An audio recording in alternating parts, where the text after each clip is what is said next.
Este podcast faz parte do movimento LGBT Podcasters. Conheça outros podcasts através da hashtag LGBT Podcasters ou do site www.lgbtpodcasters.com.br.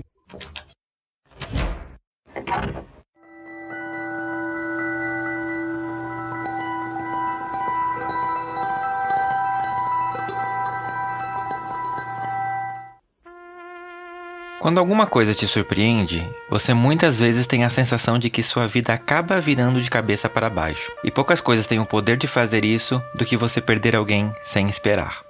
Nós, humanos, temos um problema em lidar com perdas. Não somos educados para lidar com isso, e essas são as nossas maiores frustrações que nos deixam mal, tristes, pesarosos. Quando essa perda é irreparável, como a morte de alguém especial, isso tudo se torna muito mais difícil. Esse episódio que você vai ouvir daqui a pouco foi gravado na noite do dia 4 de novembro. No dia 5, fomos surpreendidos com a partida inesperada da cantora Marília Mendonça em um acidente de avião que matou mais 4 pessoas. O choque de perder uma pessoa tão jovem nos coloca diante da finitude que é viver, e muitos de nós somos lembrados de que não somos eternos, apesar de parecer esquecer disso. Nesse episódio, falamos sobre a morte em seus vários aspectos, a física e a social. Quando você continua respirando, mas uma parte de sua vida deixa de existir. Como essas duas faces se encontram na nossa vida e como é possível lidar com esse tabu de forma que todos nós possamos olhar para a vida como ela deve ser encarada, mas também para o fim sem o terror que muitas vezes sentimos? Eu sou Fernando Arazão e esse é o Fora do Meio, podcast que faz parte da rede LGBT Podcasters, que você encontra no Instagram como @Fora do Meio Podcast e no Twitter como @Fora do Meio Pod. Armário aberto. E para discutir esse assunto comigo, né, é um tema polêmico, pouquíssimas pessoas têm a coragem, a ousadia de falar sobre morrer, sobre a morte, né? Parece que é uma coisa que quando você fala, você tá querendo se entregar pra isso, e gente, não. É um tema que a gente precisa falar, e como vocês estão acompanhando nesses últimos episódios, a gente tá com uns temas um pouco relacionados a essa questão, pra gente poder encarar e pensar e aprender a viver melhor. Então, eu tô aqui com um convidado mega especial, que não é a primeira vez dele aqui no podcast. Eu vou deixar ele se apresentar pra ver. Você que acompanha o Fora do Meio Tempo, você lembra dessa voz?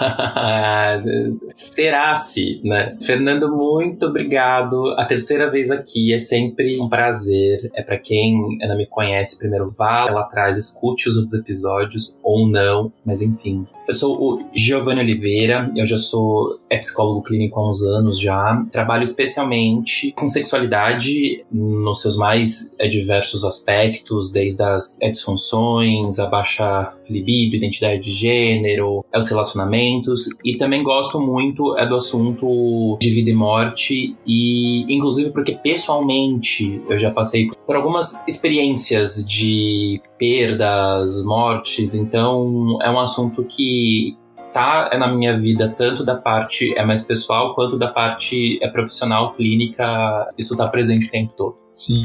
O Giovanni trabalha com sexo, que é a origem da vida, né? A gente vai aqui pro outro extremo agora. Não é? Pra falar um pouco disso. Mas a gente tá vindo, né, gente, de um ano, a gente tá chegando no final de 2021, que foi um ano muito pesado, né? Quantos de nós não perdemos entes queridos por essa pandemia que acabou assolando o mundo, e que a gente vai ter essa memória para sempre, e que talvez fez a gente pensar sobre a nossa própria vida, né? Sobre a nossa própria finitude. A gente acaba não pensando que a gente não é eterno, apesar de alguns gays acharem que são, mas a gente vai discutir isso aqui no decorrer do episódio. Vamos lá pra pauta. Giovanni, eu quero começar primeiro te agradecendo imensamente por você estar aqui comigo, né? Ter topado sair um pouco dessa casinha, porque você provavelmente deve ser só chamado para falar de sexo, e a gente vai pra um caminho um pouquinho diferente, né, aqui. Mas você é psicólogo, né, você entende exatamente do que a gente vai falar, e eu quero te perguntar, já começando, na visão da psicologia, né, e da sua depois, né, visão pessoal mesmo, o que você entende como morrer? E como que a gente, como ser humano, lida com essa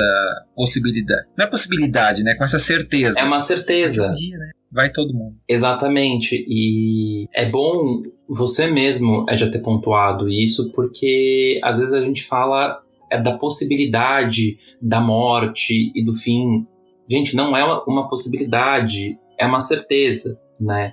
Tudo tem um fim, inclusive a vida, né? Então, quando a gente para pensar na morte, ela é uma etapa da vida. Uma etapa como outra qualquer, só que a depender do estado, o estágio, tem certos níveis de tabu, de complicações. E eu sempre gosto de ampliar um pouquinho a discussão, porque a gente não está falando só da morte de pessoas, né? Se a gente parar para pensar, ao longo da vida, a gente está passando por várias mortes, por vários términos. Às vezes términos são mortes, né? Uhum. Então quantas etapas a gente já não passou, quantas etapas a gente já não superou e já concluiu.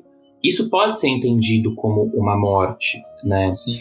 Quantas dores a gente já não passou, que a gente sente que uma parte de nós morre um pouquinho, né? O assunto está sempre entrelaçado o tempo todo. Sim. Só fazendo um adendo que eu lembrei agora, e é engraçado você falar isso, né? Porque às vezes a gente associa a morte realmente a você, tipo assim, parar de respirar, o seu cérebro parar de funcionar. E eu lembrei agora que no tarô, a carta da morte, ela não significa morte, ela significa um término. Ela é renovação. Exatamente. E querendo ou não, tem um pouco disso, né, nessa figura da morte. Às vezes a gente, né, essa morte que a gente tá falando não necessariamente é a morte física. Exatamente, né? Olha, eu vou ampliar para um outro espectro, Por favor. Dentro da análise clínica que eu tenho das coisas, eu sempre gosto de pensar nos polos, as polaridades, né? Então, uma coisa sempre tem o seu outro lado. O outro lado não, o seu oposto. Se a gente parar para pensar em opostos, um oposto depende do outro para poder existir. Porque, sabe, aquela frase besta, não tem uma bonança se não tem uma tempestade antes. Não tem um arco-íris se não tem uma chuva antes. Então, os opostos são interdependentes.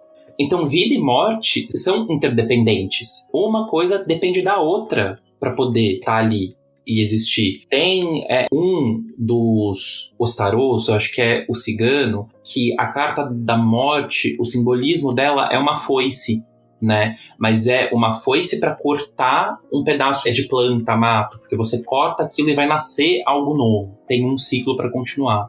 Mas a gente estava dizendo de como a gente passa por isso, né? De como a humanidade passa por isso. E, enfim, 1001 possibilidades, né? Mas temos uma coisa que vai variar, de cultura para cultura, que são vários rituais. Então, por que a gente ritualiza? É um jeito de você processar a passagem. É um jeito de você processar aquele momento. Você dá uma embalagem, você dá um lugar, você constrói uma narrativa para aquilo tudo. E se a gente parar para pensar, a gente passa por rituais o tempo todo, né? Eu acho que o mais típico é o trote, na faculdade. Sim. O trote na faculdade, ele não deixa de ser um rito de passagem, né? Quando a gente pensa em morte física, você tem vários tipos de rituais, né? Você tem o velório, o tradicional. Você tem, no México, o Dia de los Muertos. Algumas culturas, elas celebram a morte. Tem o de cremação. Tem vários tipos de rituais. Qual é o mais adequado? Depende de você. Uma vez eu passei por uma experiência de perda do meu padrinho, e eu lembro que no velório eu não quis entrar, né? No velório. Aí a minha avó, ela veio, ela conversou comigo, ela falou, você tem certeza que você não quer ir lá? Eu falei, tenho, vó, não quero. Aí ela olhou assim pra mim, ela deu uma risadinha e falou, eu preciso ir, preciso ver, pra eu ter certeza que... E é o jeitinho dela, né? E eu sei que o meu jeito é esse. Se eu tenho que ir em uma cerimônia dessa, eu nunca entro, né? Eu já fiz isso algumas vezes e vi que não gosto. Então, a gente tem que descobrir qual que é o jeito. Você sabe que esses dias eu tava vendo uma série que eu finalizei agora, a Private Practice, que pra quem não sabe é o spin-off da Alison Shepard de Grey's Anatomy. Ela ganhou uma série, enfim. E um dos personagens morre. E no testamento dele, ele exige que para a execução de tudo tenha que ser dada uma festa com karaokê, com bebidas, e ele escolheu até o tema da festa. Só que ele morreu num trágico acidente. E para executar o testamento, fez-se a festa. Foi horrível. Imagino. Então, assim, várias pessoas falam: quando eu morrer eu quero que façam uma festa. Talvez dê até pra respeitar a parte do desejo, mas o ritual é de quem fica, né? Eu gosto sempre de pensar nisso, que a gente tem que honrar a memória e o desejo de quem foi, na medida do possível. É na medida em que a gente aguenta. Não tem que ser... Pensa na série, a viúva dele, uma hora, ela xingou ele. Ela... Filho da puta, morreu e agora eu tô tendo aqui que dar uma festa. Sim. Como assim? E aí, ampliando o sentido de vida e morte, né? Mortes que quase todo mundo passa. Fim de relacionamento. De namoro, de casamento, de ficada. Vão aparecer 1001 pessoas pra dizer o que você tem que fazer. Vai pra balada e pega todo mundo. Baixa o Tinder. Ou não fica com ninguém. Ou queime todas as coisas. Crie o seu processo de rito. Crie a sua narrativa. Pare e pense o que é melhor pra você. E sempre lembre que nada é linear.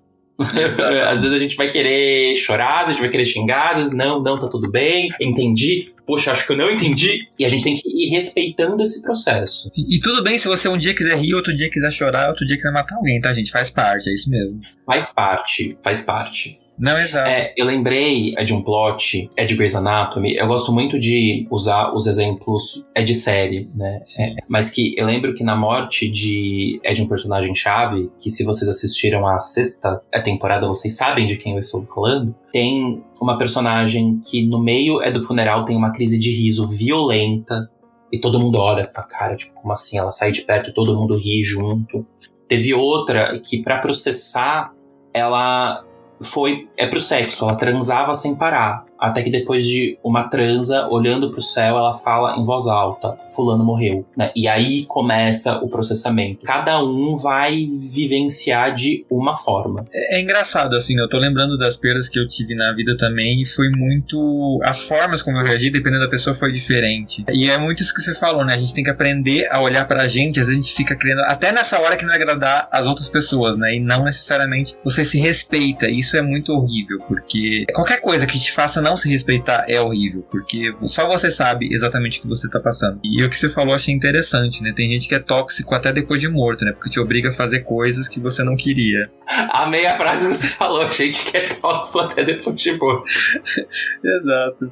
E aí, fora do setting clínico, né? Pessoalmente, em situações de perda das outras pessoas, eu tomo um cuidado pessoal, seja pra morte de alguém que assim morreu, quanto com término de relacionamento, quanto a perdi um emprego, a compra da casa, ela não deu certo. Veja, a gente tá falando de mortes o tempo todo, né? Eu acho que em nenhum momento eu falo não fica assim. É uma coisa que eu não falo, eu acho que nunca. É a pior coisa que você pode falar, eu acho. É a pior coisa que pode dizer pra uma pessoa. Tipo, não ficar assim. Eu falei que tive algumas experiências de morte, né? Enfim, eu perdi uma super amiga minha esse ano, que ela lutava contra um câncer. E era uma das pessoas com mais energia que eu conhecia, mais alto astral, tal. Eu fiquei muito mal. Até hoje, às vezes, eu fico muito mal. E teve uma pessoa que chegou assim pra mim e falou: você não tem que ficar assim, porque ela era uma pessoa alegre, e o jeito de honrar a memória dela é ser alegre também, porque ela não ia gostar disso. Aí a minha vontade foi falar: cara, eu vou tomar no cu. Sim. Eu tô triste pra caralho, porque eu perdi a minha amiga. E tristeza é um sentimento que tem que ser trabalhado. Sim. Então, a gente tem muito... tudo que é negativo, seja morte, seja tristeza, seja dor, a gente tem a tendência a querer jogar pra debaixo do tapete, né? Isso não é saudável, porque não dá pra você fingir que não existe, porque ele tá ali, ele vai te consumir de alguma forma.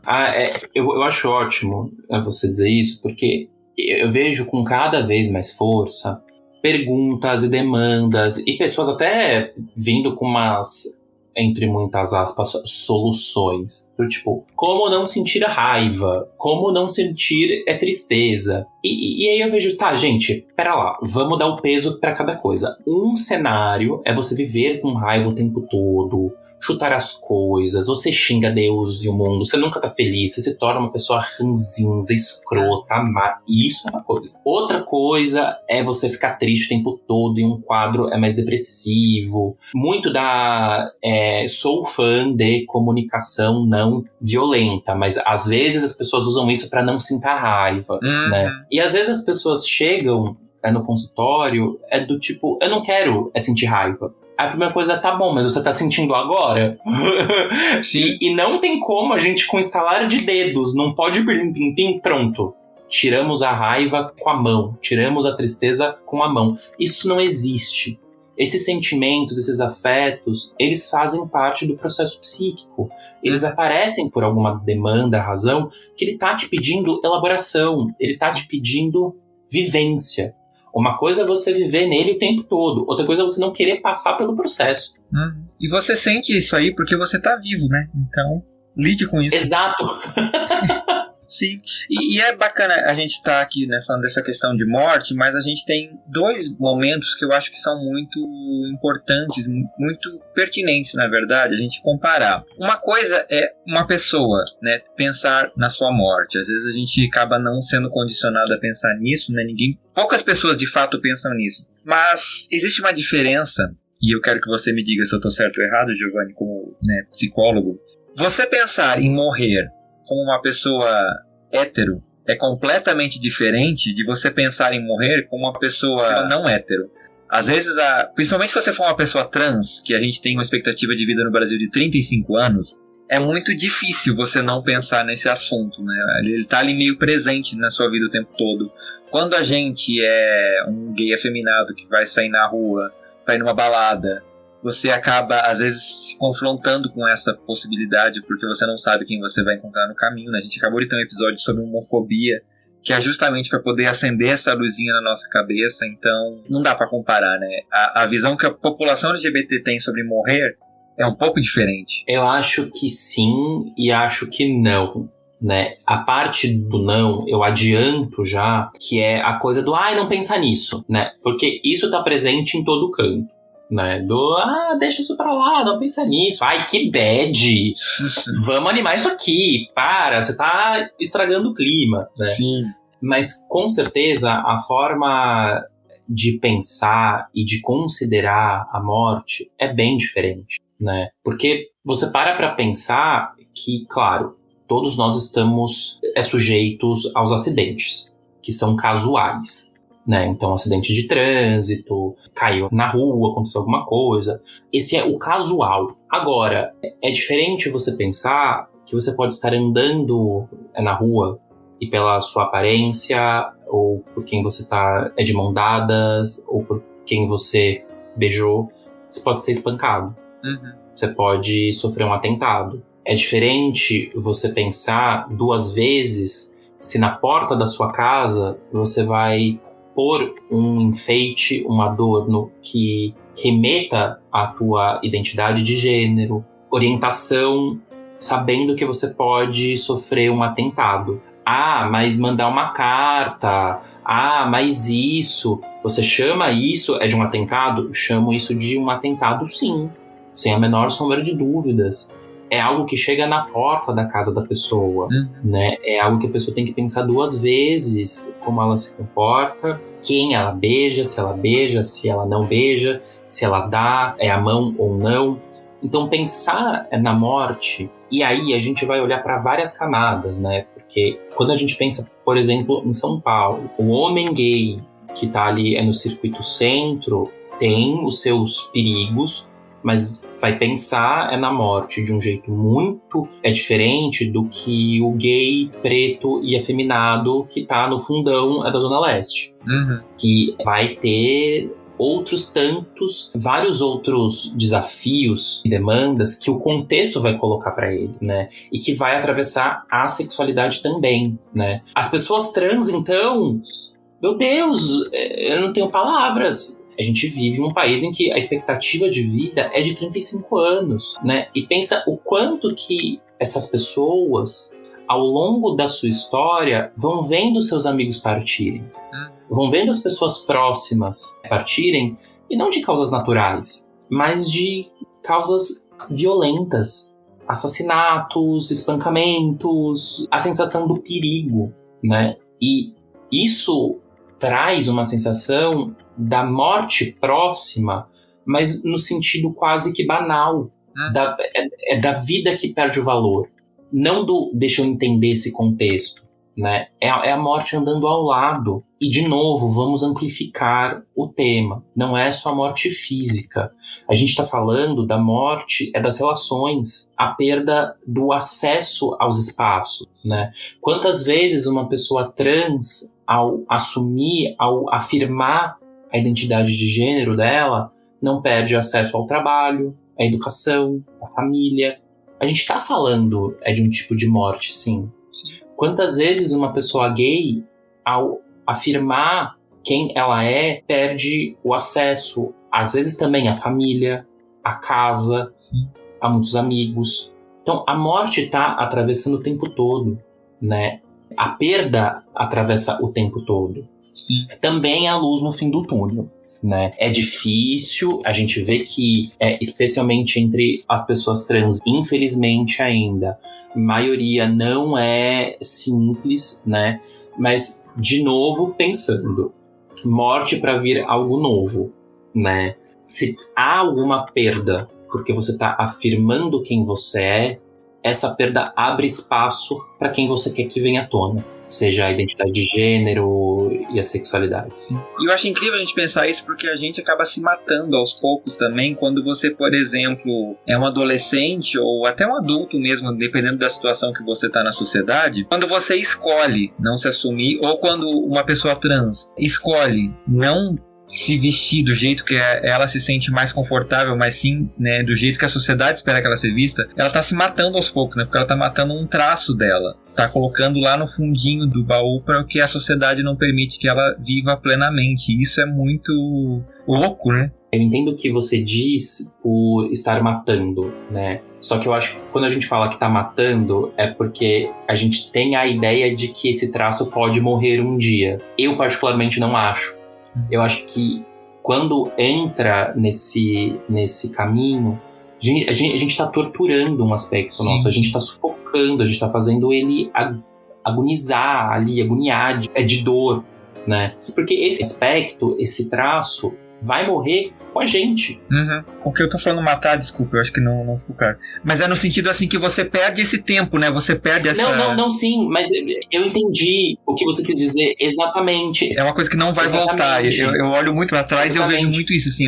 É um tempo que eu não... É uma vida que eu perdi e que eu não vou recuperar. Eu pensei nisso agora, porque a gente não mata esse aspecto. Ele só morre, se a gente morre junto, né? Então, o que acontece, infelizmente, é sufocar. Eu acho que dos casos de consultórios que às vezes mais me sensibilizam, assim, são esses em que orientação está sendo sufocada, né? E eu percebo muitas vezes quando essas pessoas conseguem fazer o mínimo de vínculo afetivo, ou amoroso, ou fraterno, né? Encontrar um círculo de amigos em que orientação possa vir, é um alívio tão grande.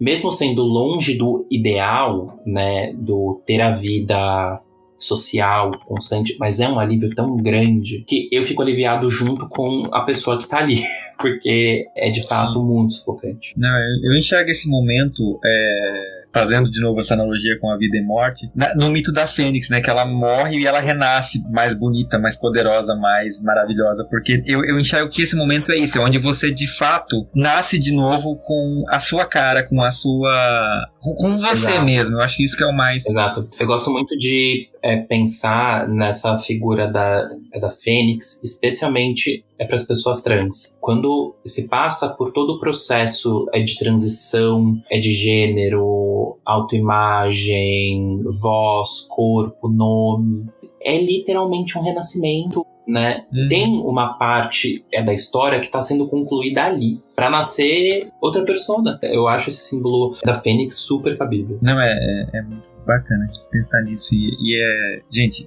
é isso, né? A gente tá falando desse episódio aqui de vida e morte, e é isso. Você já entendeu que não é pra você pensar no morrer fisicamente, tá? É uma série de coisas.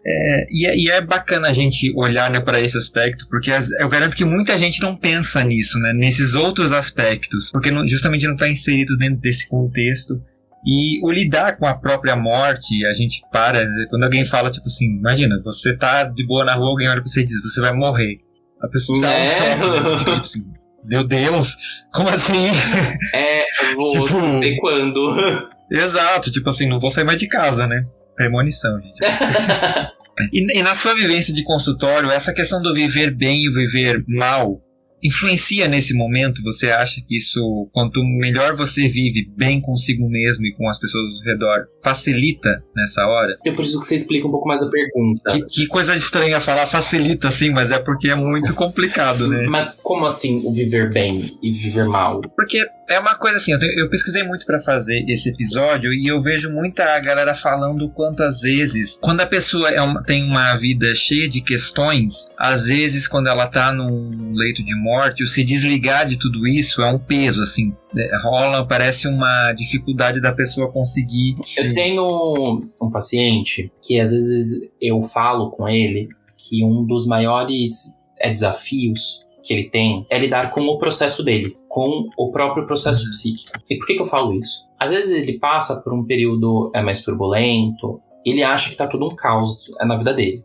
Não, porque eu tô muito ansioso, não tô muito bem, nananana. E na verdade ele só tá passando por uma oscilação. Às vezes eu brinco que ele tem um desafio de lidar com o próprio processo, porque às vezes ele acha que tá blindado. Às vezes a gente acha que porque a gente vive bem, olha pras coisas, nós estamos blindados. Então, eu sei como passar pelas situações. A gente acha que o passar pelas situações, passar bem pelas situações, é passar lindo e belo, sorrindo, acenando, dizendo tudo bem. Sim. Só que passar bem pela situação é viver a situação inteira. É sentir a raiva, sentir a tristeza, depois é sentir a alegria, depois é processar. É fazer esse processo todo, né? E eu acho que quando você fala um pouco sobre as pessoas que vivem bem, a dificuldade em talvez ir aceitando o fim, eu não sei. De novo, eu acho que a gente pode amplificar isso para tudo.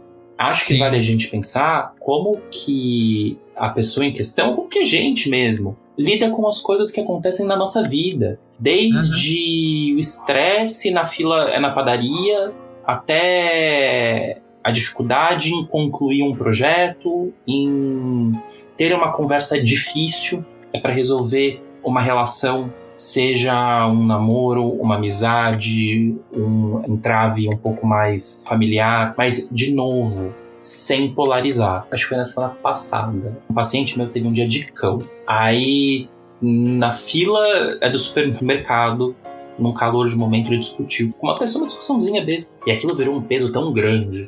Meu Deus, que pessoa horrível que eu sou, como eu sou um desequilibrado, e nossa, eu me desentendi com uma pessoa na fila do supermercado. Claro, a gente não quer que isso aconteça o tempo todo. Pelo amor de Deus, a gente não tem que sair brigando com as pessoas na fila do supermercado. Mas resumir esse episódio a quem você é muito complicado, né? Sim. Eu faço sempre esse apontamento porque, de novo, eu acho que a gente tá em uma era maluca, que cada vez mais a gente tem que ser gratiluz. E assim, o tempo todo sorrir, agradecer e nunca ficar bravo, imagina, sei lá o quê. Não, porque a buzinada mais no trânsito é que você dá, é um infarto, é que você... E pode ter um dia que você tá puto. Né? Isso não quer dizer que você tem que xingar a pessoa que tá na sua frente, tem que sair atropelando. Pelo amor de Deus, não é isso que eu tô dizendo. Mas o que eu tô dizendo é que a gente tem raiva. A gente tem que lidar com ela. E é bacana, né? Logicamente, aqui só reforçando, a gente não tá falando especificamente da morte física, mas, por exemplo, lógico que tem... eu vi várias coisas da galera dizendo que, tipo assim, quando você tem uma vida muito apegada e muito dificultosa de se desfazer de certas coisas, a hora da sua morte é muito complicada. Às vezes você demora a morrer porque você não consegue se desligar, tem todo um processo. E eu fiz esse pensamento pensando, tipo assim, quantos de nós já não vivemos uns relacionamentos bostas, por exemplo, em que você vai postergando o fim porque você não consegue lidar com aquilo e você vai, tipo, sabe, você vai postergando o lidar, isso vai se tornando um sofrimento, você fica agonizando uma coisa que já deu, que já tá ali horrível, né? E esse é interessante a gente parar pra pensar também, o quanto às vezes a gente escolhe não lidar com as coisas e isso não vai te trazer benefício, porque é como se você demorasse a morrer, aquele negócio já foi, já deu, não tem o que você fazer mais e você fica postergando, só vai te trazendo sofrimento, né? Você sabe que eu estava dizendo isso e... Nossa, como que eu não lembrei disso antes? Eu tive um paciente que eu o atendi por mais ou menos 1 ano e meio, quase 2 anos, que a queixa dele, ele chegou no consultório justamente porque ele tinha medo de morrer. Então, assim, qualquer coisa, medo de morrer. Então, o pegar um avião, medo de morrer. Fazer uma viagem, medo de morrer. Fazer um programa um pouco mais diferente, medo de morrer. Claro que em quase 2 anos a gente teve que olhar para muita coisa, né? Porque era um cara que, quando ele foi parando para pensar, ele falou: Giovanni, eu acho que eu nunca te falei isso, mas eu amo uma roda de samba. Eu amo uma cerveja, uma roda de samba aos sábados. E onde foi parar essa minha parte, né? E eu lembro que pouco antes da alta, ele falou: eu acho que eu entendi que quando eu morrer, eu vou morrer. A gente morre. Um dia eu vou morrer porque eu vou morrer. Esse dia vai, assim, chegar eu viajando com meu filho ou não. Sim. E, assim, foi muito bonito o processo, porque casou dele ir pra terapia próximo ao planejamento da aposentadoria dele, que é outra morte. O eu profissional. Sim. E, assim, ele trabalhou na mesma empresa por 20 e tantos anos. Era uma puta relação que ele ia ter que tentar também. Mas para recomeçar uma coisa, porque um dos pontos que veio em pauta é: você trabalhou todos esses anos pra quê? Você está planejando a sua aposentadoria pra quê? Vai ter vida depois disso. Nossa, foi um processo belíssimo. Belíssimo, né? Eu lembro a primeira vez que ele pegou um voo sem ter que tomar nada e foi tranquilo, sem ter uma crise de pânico. Ele foi de São Paulo pra Confins. Ele me mandou uma mensagem assim que ele pousou: meu, cheguei bem e tô feliz. E isso deu mais ânimo pra ele e assim viver. E quando ele voltou pra sessão, ele falou: eu acho que se o avião ele caísse, eu ia morrer de medo. Talvez ele ia bater no chão e ia ter morrido já, porque ia ter um ataque cardíaco. Mas eu não sabia se o avião ele ia cair. E se ele caísse, ele ia fazer o quê? Pensar na morte também, pensar em vida e morte, claro que tem alguns processos que a gente tem um mínimo de controle. Então, por exemplo, o se formar na faculdade é um fim de um ciclo. A gente tem certo controle, exceto quando o professor vai lá, te fode, você pega umas DP, enfim, mas tem certo controle. Mas tem outros aspectos de términos e de morte que a gente não tem controle. Então, eu acho que parte do processo de pensar em morte é aceitar a nossa falta de controle das coisas. Seja porque a gente pode morrer, seja porque quando a gente está em um relacionamento, a gente pode chegar em um momento em que não faz mais sentido para outra pessoa. Como assim? Amor da minha vida.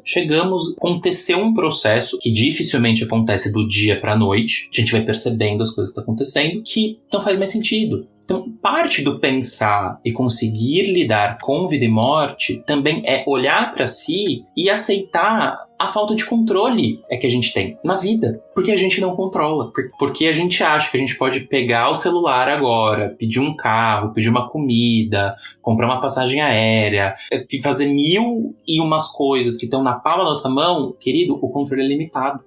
E a gente muitas vezes é só impotente. Sim. A gente tem essa ilusão hoje em dia, né? Nossa, total ilusão. Total ilusão. Sim.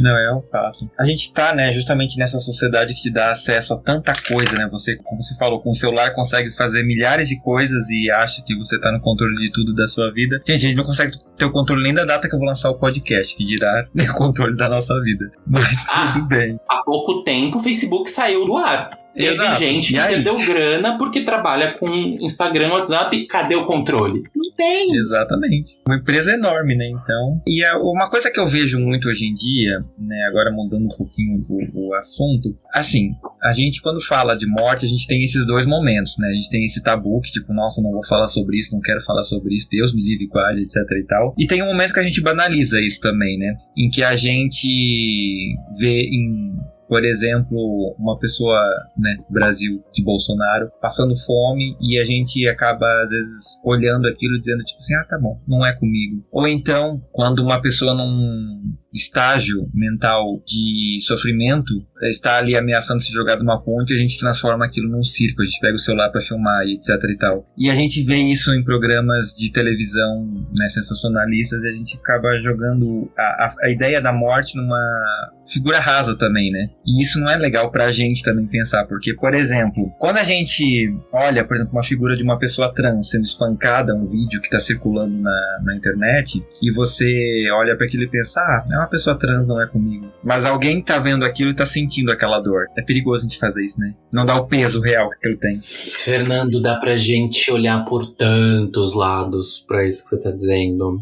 Eu não sei nem por onde começar. Porque quando a gente para pra pensar no Brasil, de Bolsonaro, eu não sou coveiro. Primeiro que a gente tá falando de uma impessoalidade muito grande, né? Eu acho que tira a humanidade de quem sofreu, de quem viveu, de quem se foi. E isso é muito grave. Mas eu gosto muito de estudar e tenho algumas leituras que falam sobre a psique brasileira, fala sobre os arquétipos que regem o brasileiro, né? Todo esse processo que a gente passou de colonização, a escravidão, o racismo que é super velado, essa síndrome de vira-lata maldita, a coisa do malandro que é muito presente. E quando eu falo em malandro, não tô falando só do trapaceiro, mas eu tô falando o malandro que é aquele que tem que ir pela margem para poder sobreviver.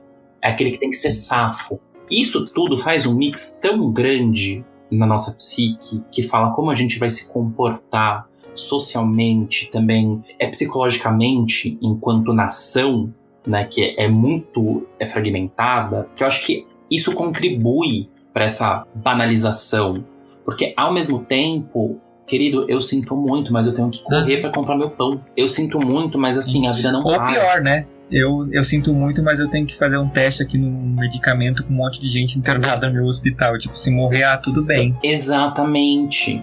Então, assim, é um mix de coisas tão doido, né? Que eu acho que primeiro gira em torno dessa impessoalidade. Teve um gancho que você trouxe, que é o entretenimento que se abastece e funciona à base de morte. Você liga a TV em certos canais das 4:30 da tarde até as 7 da noite, meu Deus do céu, você perde o desejo de botar o pé para fora de casa, né? Isso é realidade? Também é. Isso acontece, não tô dizendo que isso não tem que ser mostrado. Mas a maneira como e o intuito como a morte apresenta é só para gerar raiva. Raiva de peças muito específicas. É um mecanismo, é um circo montado para te apresentar a morte e falar: isso é horrível, você tem que sentir raiva e culpar essas pessoas. As odeio. Então, até nesse ponto, a morte é apresentada. Uma vantagem que a gente tem nas representações, seja de cinema ou de novela, clipes, muitas vezes, é da ritualização, né? É de como existem 1001 possibilidades para ritualizar, né? A perda, a morte. E a gente está falando, né? É do Brasil, infelizmente é de Bolsonaro. A gente lembra de Covid. Eu acho que um dos aspectos que não dá para escolher o pior que a pandemia trouxe foi de impedir a ritualização. Ainda mais em um país que majoritariamente é católico, que tem a cultura do velório, o enterro. Tirar esse ritual é quase não vivenciar, é sentir que tá faltando alguma coisa. Quantas vezes a gente, de novo, amplificando para além da morte física, quantas vezes a gente já não passou por uma situação que a gente falou, passei, mas tá faltando alguma coisa. E tá faltando alguma coisa, às vezes era jogar alguma coisa fora, comprar alguma coisa, mudar um móvel de lugar, ou mandar uma carta pra alguém, porque a gente ritualiza. E o ritual, psiquicamente falando, tem uma função muito importante, que ele coloca a experiência em um outro sentido, em um outro lugar, ele protege a experiência. ele cria sentido. Então, quando a gente pensa em banalização da morte, poxa, a gente pode olhar por tantos caminhos, inclusive pelo fatídico costume. Chegou uma hora que a gente se acostumou a ouvir o Bonner dizendo que 3 mil pessoas morreram por dia. O que eu vejo muito, que com muita razão, grandes lideranças que temos hoje, como Erika Hilton fala, é que a gente não tem que se acostumar com a morte banal de uma pessoa trans, de uma pessoa gay, pela orientação ou pela identidade dela. E é uma merda a gente ter que se revoltar com isso o tempo todo, mas é por meio disso que a gente não deixa isso virar banal. Eu acho que a gente acaba, inclusive, quando a gente se depara e se acostuma com isso, você banaliza a sua própria morte, né? Porque você vai aceitar, por exemplo, me assumi gay, minha família me colocou pra fora de casa, tá tudo bem, era o que eu esperava, sabe? Aí você vai se colocar numa posição de tipo, é isso que eu mereço. É isso que me resta. É isso, então, pra mim, tipo, a minha vida acabou aqui, é isso, eu vou só sobreviver agora. E não é esse o sentido, você não pode cair nesse caminho, né? Porque ele não é o caminho certo. Exatamente. Às vezes sim, sinta raiva disso, porque foi injusto, porque tinha que ser acolhido. Sentir raiva também é importante. E eu falo isso sempre porque raiva também mobiliza, né? Eu lembro que às vezes eu conversava com uma amiga minha e aí a gente falava, nossa, essa raiva agora eu vou fazer, né? Às vezes a força do ódio também é muito boa. Não pra você ir lá e se vingar, mas pra você ir lá e transformar. Nossa, eu assisti, acho que 2 vezes, o musical Elsa, que eu chorei várias vezes assistindo. O musical é lindo. Se ele voltar em cartaz, vá lá e assista. E eu lembro que teve uma parte, a atriz, em uma passagem da vida da Elsa, ela fala, e a partir desse momento eu decidi que eu ia me vingar. Mas não vingar de um olho por olho e dente por dente. Vingar no sentido de dar certo. Eu decidi que a principal vingança que eu poderia ter era eu vingar. Eu acho isso fudido de lindo. Não, exato, eu concordo. Porque assim, numa sociedade LGBTfóbica, onde as pessoas querem nos ver mortos, a nossa maior vingança é continuar vivo. E bem, e feliz. E conquistando, eu acho que esse é o caminho. É justamente isso, você vai viver na força do ódio, porque você vai dizer, tá vendo? Você não me quer aqui, mas eu tô aqui e tô maravilhoso. Que pena. Lide com isso. E a gente, né, falou desse tema e etc. A gente vai entrar num tema agora que realmente tem um pouco disso na comunidade LGBT, porque a gente às vezes morre de medo de morrer, né? E não só, de novo, fisicamente, mas, por exemplo, você é um adolescente que às vezes está no interior, como eu era um adolescente no interior, e eu pensava, o dia que eu me assumi gay, eu vou perder minha família, eu vou perder os meus amigos, eu vou perder a vida que eu tenho hoje e a minha vida vai acabar. Eu vou ter que começar uma coisa meio que por mim.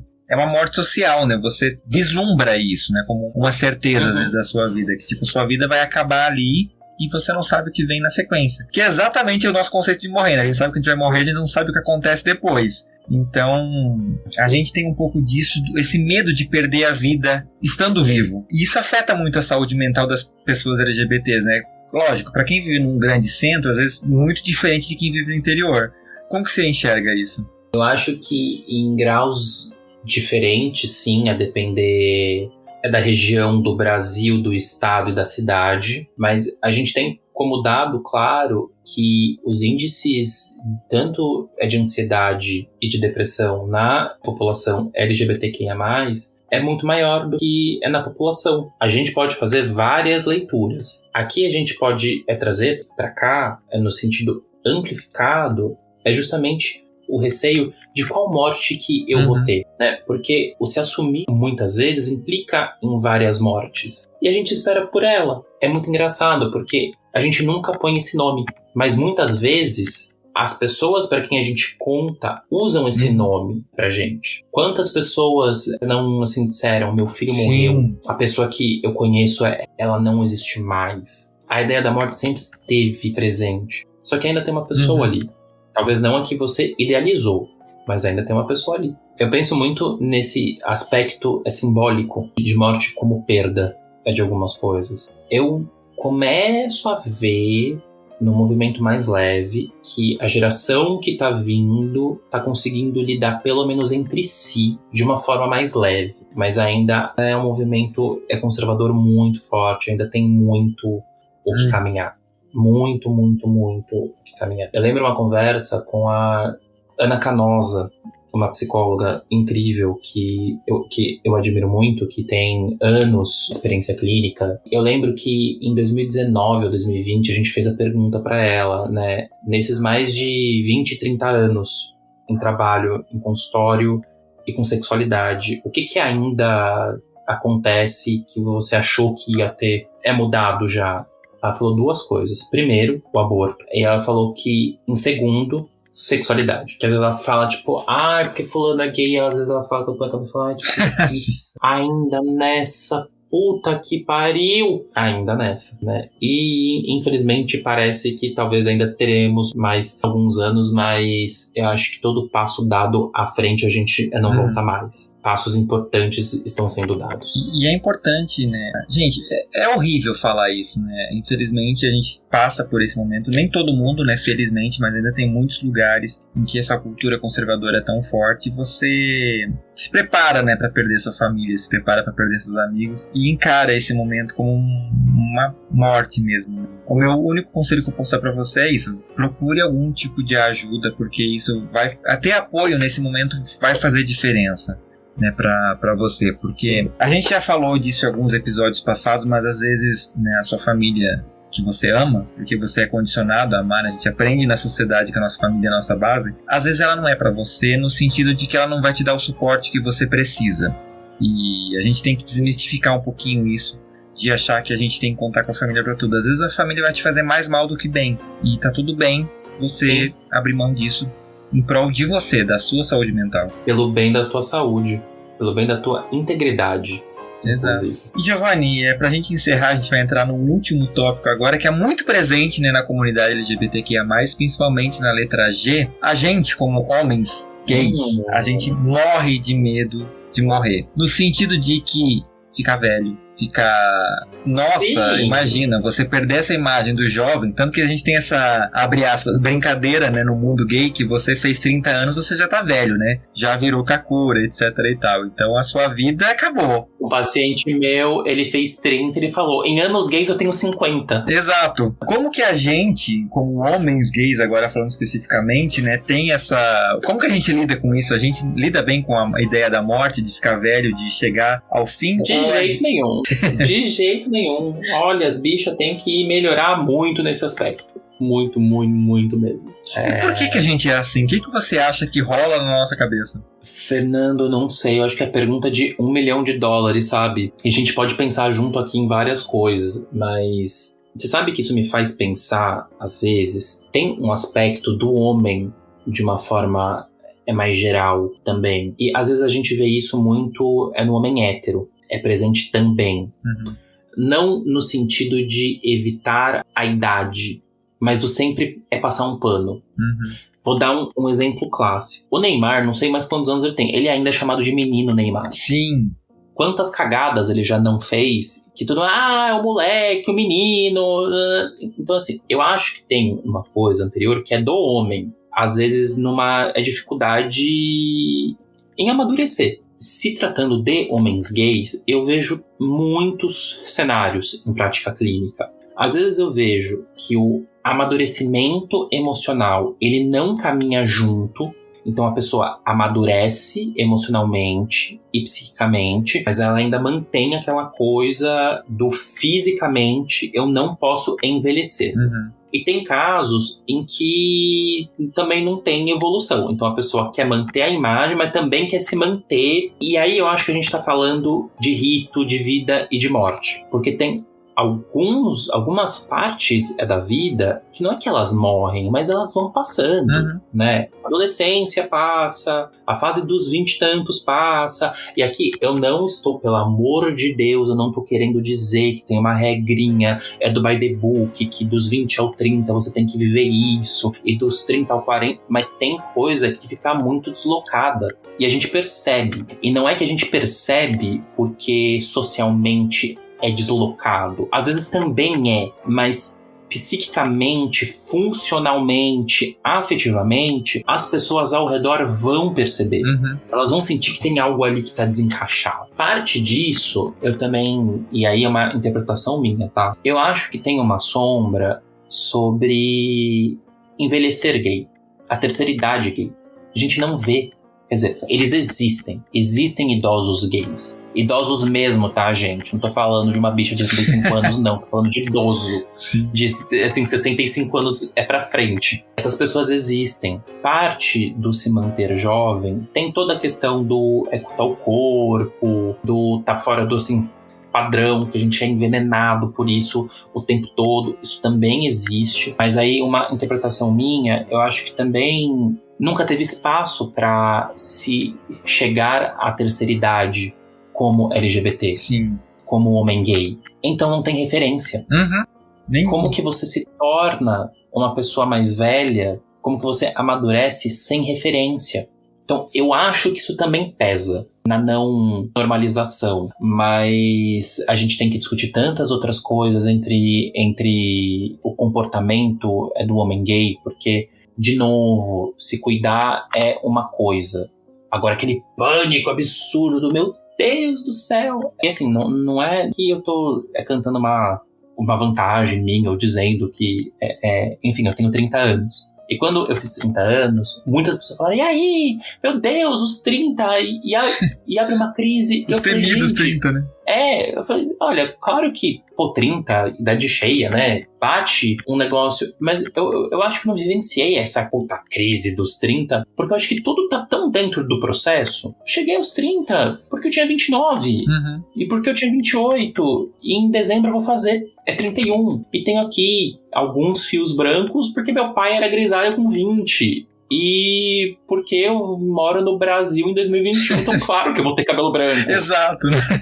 Se eu não gostar, eu posso pintar. Mas eu acho que sempre vale o questionamento, o que você não gosta. Você quer mudar, você quer dar um tapa no seu visual, ou você achar que a outra pessoa sabe que você tem 30 te dá um desespero. Se é a segunda opção, eu te convido a pensar o que ter 30 fala sobre você. Ou melhor, o que você acha que ter 30 anos ou que não ter o corpo perfeito fala sobre você, homem gay, que tem quase 40, mas que quer se passar por 25 o tempo todo. O que ter quase 40? O que você acha que isso fala sobre você? Pega isso e leva pra terapia. Sim. Não, de fato, isso é uma questão de... A gente faz essas brincadeiras, às vezes, entre a gente, né, amigos mais velhos e etc. É muito doido, porque é o mesmo... Brinco disso o tempo todo, né? Imagina, eu tô aqui festejando que, tipo, as Spice Girls lançaram... um vinil novo, Kakura total, sabe? E tudo bem. Sim, sim. A gente olha pra trás e pensa, nossa, meu Deus, né? Parece assim que a vida... Fiz 30 anos, a vida acabou, né? E tipo, a gente tá se baseando... Porque acabava. Porque acabava. Porque não tem referencial. São poucas as referências. E aí, as que tem, a gente não quer ver. Porque, ai meu Deus, é velho. Pois é, amigo, você também está ficando e você vai ficar. Então, assim, eu acho que parte disso também é porque não tinha um horizonte pra ficar mais velho. Pois bem, agora tem. Vamos lidar com essa porra. E não só agora tem, como a gente tem a oportunidade de ser a referência pra geração que tá vindo aí. A gente, querendo ou não, assim, como a gente falou, né, não teve referências no passado porque essas pessoas tinham que se esconder, tinham que, sabe, ficar quietas, elas não tinham as oportunidades que, assim, a gente, óbvio, ainda tem muitos problemas, tem uma caminhada enorme pela frente. Só que a gente já tem alguns privilégios que essas pessoas não tinham. E isso garante a gente a oportunidade de criar os horizontes. Então, isso é tão libertador que eu não consigo entender por que isso é um problema pra muita gente. Eu acho que é pisar num grande desconhecido. Só que, assim, a vida tá chamando, galera. Tem que ir. Tem uma parte que a gente conhece, que a gente foi apresentado, que às vezes é a fase de vida que muita gente fica presa. Então ali a gente conhece, a gente sabe como é. Tem um caminho a se construir ali pra frente. E não tem certo ou errado. Vá construir o teu jeito, mas vá atender o chamado da vida. Porque, né? Daqui a pouco, quando você de fato estiver morrendo, a vida vai passar diante dos seus olhos e você vai dizer o que foi que eu fiz. Aí vai ser tarde pra você pensar, nossa, podia ter feito isso, aquilo, outro, né, gente? Não viveu hoje. Tem uma música de uma banda que não existe mais, é uma banda gaúcha que eu gosto muito, que tem uma letra e ela fala o seguinte: se até a morte é um plágio, pra que levar tudo tão a sério? Por que a gente só aprende a viver depois de um suicídio ao contrário? E eu lembro, quando eu escutei isso a primeira vez, eu fiquei pensando, como assim a morte é um plágio? E por que um suicídio ao contrário? Eu gosto muito dessa banda, que eu acho que ela tem umas letras muito inteligentes. E eu fiquei pensando justamente nisso. Por que um plágio? É de quem que é a música? Topas, o nome da banda. Ela não existe mais, mas assim, eu gostava muito das letras porque justamente elas eram essa profundidade, elas não eram fáceis. Justamente é um plágio porque todo mundo vai passar por ela. Ninguém vai inovar a morte, ela vai ser igual para todo mundo. E um suicídio ao contrário, porque às vezes a gente acaba olhando para nossa vida quando a gente está na iminência de perder ela sem querer. E seja às vezes um acidente, seja às vezes a gente tá no meio de uma pandemia, a gente vê pessoas ao nosso redor indo embora, e você começa a olhar para sua vida e pensar tipo, putz, o que eu tô fazendo dela, né? Eu tô aqui tendo a oportunidade de criar um horizonte e eu não tô aproveitando, porque eu tô mais preocupado em parecer uma coisa que eu não sou, ou que eu não tenho, ou que eu não quero. E a gente tá falando não só da morte física aqui, mas também da morte social, e você escolher ficar passivo, né, deixar as coisas acontecerem ou fingir uma vida que não é sua, isso não é viver. Não é bom pra você, porque você vai olhar um dia pra trás e vai dizer, eu vivi uma vida que não é minha. Lógico, né, eu tô vivo nesse momento, então não consigo nem imaginar o que ia passar por esse processo de fato de morrer, mas eu imagino que deve ser tão horrível, tão triste, você olhar para a história da sua vida e pensar, eu não fui nada do que eu queria ter sido. No sentido de que você escolheu não ser. Nem tentei. Nem tentou. Porque quando você tenta e dá errado, você pelo menos pode dizer, opa, eu fui, não era para ser. Ou aprender com o erro e fazer diferente da próxima vez. Mas você nem tentar, deve ser uma morte horrível. E esse episódio eu quero convidar você que está ouvindo a pensar isso. Quantas vezes você se deixou suicidar ao contrário? Você se deixou levar pelas circunstâncias e você nem se deu o trabalho de tentar viver. Pensa nisso. A gente tá chegando no final do ano, daqui a pouco tem um ano novo e logicamente, né, o ano novo nada mais é do que só um rito de passagem em que a gente tem a oportunidade de olhar para trás e fazer coisas diferentes. Então aproveita esse momento para refletir.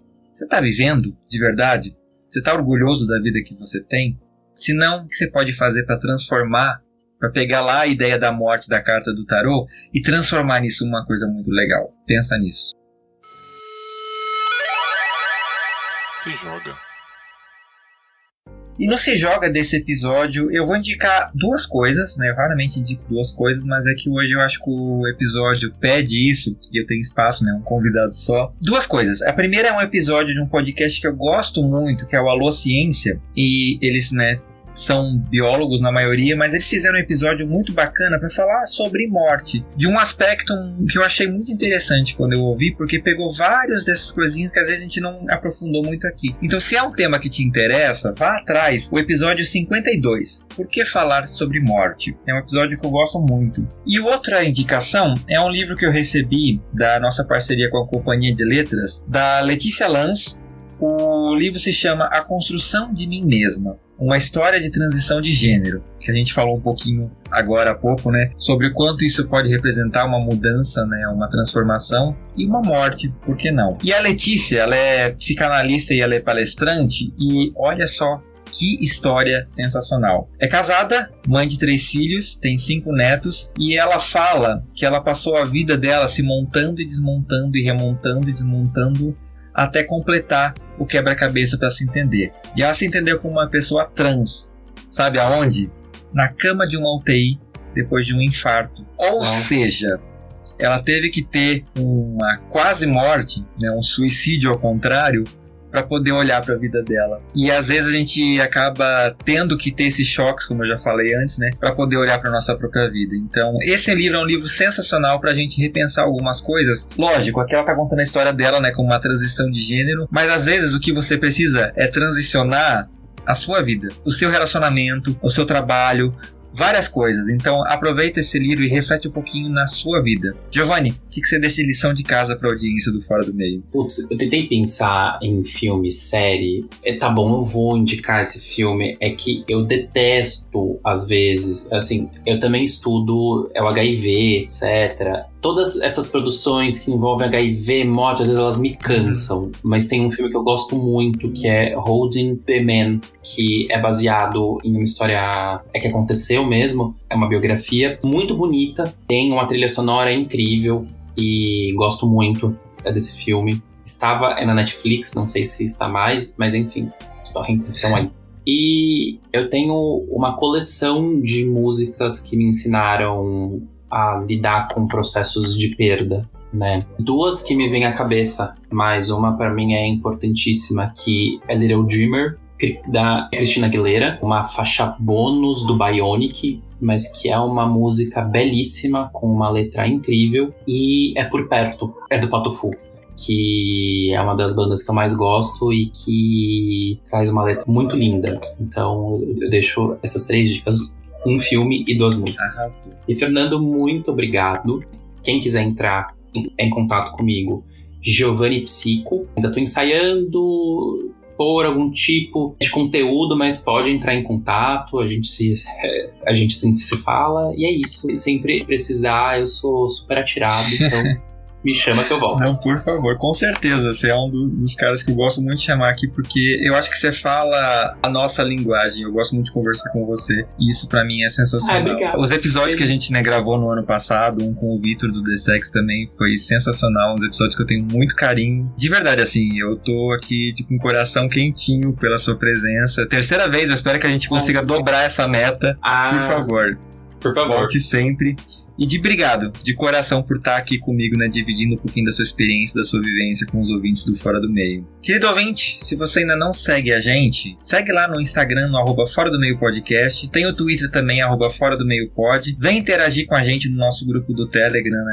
Lá a gente discute os episódios. Você tem a oportunidade de falar diretamente comigo, olha só que legal. E até saber alguns spoilers do que vem por aí, então fica a dica. Giovanni, de novo, quero te agradecer muito, muito, muito, muito, muito obrigado. Gente, muitíssimo obrigado, espero que gostem. Qualquer dúvida, não concordou, me achou louco, pode me mandar uma mensagem, a gente troca ideia. Sim, e manda pra gente também, né, se você por acaso tem alguma pontuação sobre esse tema, porque é um tema muito pesado, né? Às vezes as pessoas não têm com quem conversar sobre isso, né? Às vezes é uma necessidade de algumas pessoas, então manda pra gente também no fora do meio podcast@gmail.com. E ouvintes, eu espero vocês daqui a 15 dias em mais um episódio do Fora do Meio. E é isso, tchau!